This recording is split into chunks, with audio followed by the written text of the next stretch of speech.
നമുക്ക് ആദ്യമേ ഇതൊന്ന് തൂക്കി നോക്കാം, ഇത് എത്ര പൗണ്ട് ഉണ്ടെന്ന്. ഈ ഉണക്കച്ചിക്കായിട്ട് എടുത്ത് വെച്ചിരിക്കുന്ന മീറ്റ് ഞാൻ 10 പൗണ്ട്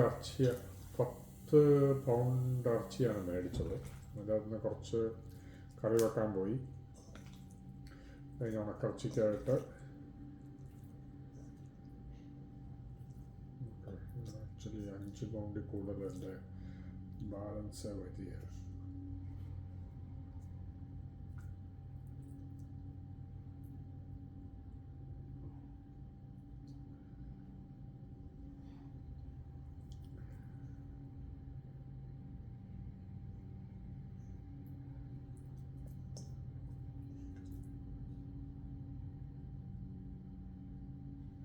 ഒരു 5 പൗണ്ട്, ഒരു 5 പൗണ്ട്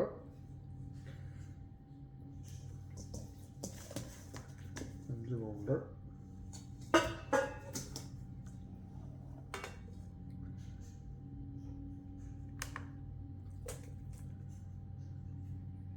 5 പൗണ്ടും 11 ഔൺസും, അതായത് 6 പൗണ്ട്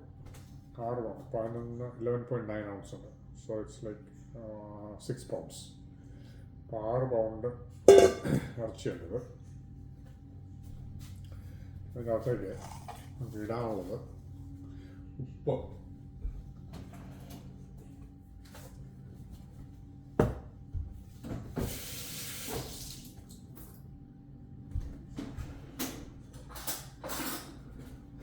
ഉപ്പിച്ചത് നല്ല ഇച്ചിരി മുന്നോട്ട് നിൽക്കണം. അപ്പോൾ 6 പൗണ്ട് ഞാനൊരു 3 ടേബിൾ സ്പൂൺ ഉപ്പിടാൻ പോവാം. ഉപ്പിച്ച് നന്നായിട്ട് നിൽക്കണം, കാരണം അത് ഇച്ചിരി ഉണങ്ങിക്കഴിഞ്ഞ് കഴിയുമ്പം ആ ഉപ്പ്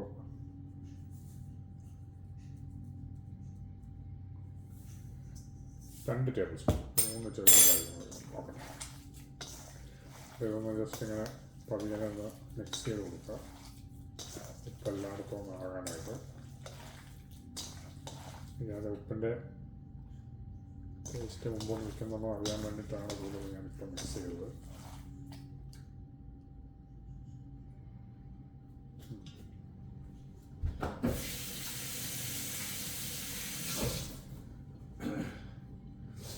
ഒരു ടേബിൾ സ്പൂൺ കൂടെ ഇടാം. 3 ടേബിൾ സ്പൂൺ ഉപ്പ്, അതായത് 6 പൗണ്ട് ഇറച്ചിക്ക് 3 ടേബിൾ സ്പൂൺ. ഇത് നമ്മൾ chilli flakes,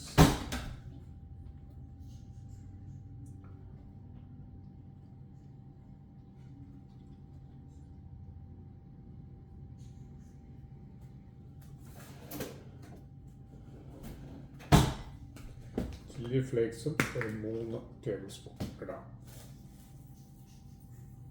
1, 2, 3 table spoon chilli flakes.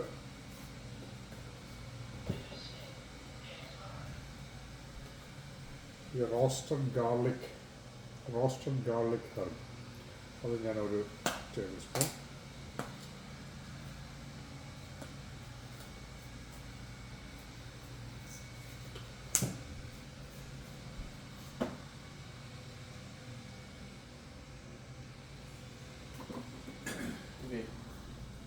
Smoked paprika, അതായത് നമ്മൾ ആ സ്മോക്ക് ടേസ്റ്റ് ഇത് വരാൻ വേണ്ടിയിട്ടാണ് കൂടുതലും. ഇത് ഒരു ടേബിൾ സ്പൂൺ.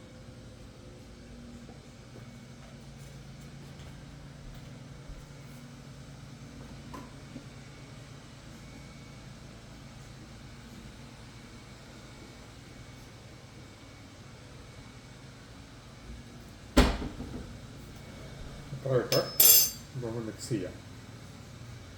മിക്സ് എന്ന് പറഞ്ഞു കഴിഞ്ഞാൽ ജസ്റ്റ് എല്ലായിടത്തും പുരട്ടാൻ വേണ്ടിയിട്ട് മാത്രം, ഒന്ന് പുരണ്ടിരിക്കാൻ. പിന്നെ അത് ഇമ്പോർട്ടൻ്റ് ആയിട്ടുള്ളത് നിങ്ങൾ കണ്ടു കാണും. ഞാനിത് ഈ സാധനം കഴുകിയിട്ടില്ല. കഴുകിയില്ല എന്ന് വിചാരിച്ച് കുഴപ്പമൊന്നുമില്ല. ഇത് ഉണങ്ങിക്കഴിഞ്ഞ് വീണ്ടും നമ്മളിത് ശരിക്കും കുക്ക് ചെയ്യുന്നുണ്ട്.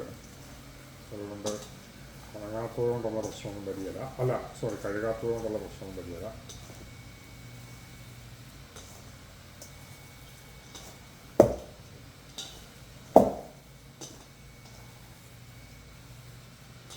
എല്ലായിടത്തും ഒന്ന് എല്ലാ കഷ്ണത്തിന് കട്ടി കുറവായതുകൊണ്ട് നമ്മൾ ചേർന്ന് ഒന്ന് എടുത്തെടുത്ത് ചെയ്യണം. അതിൻ്റെ ആ കട്ടിയിരിക്കുന്ന കഷ്ണത്തേക്കാൾ പിടിക്കുകയില്ല.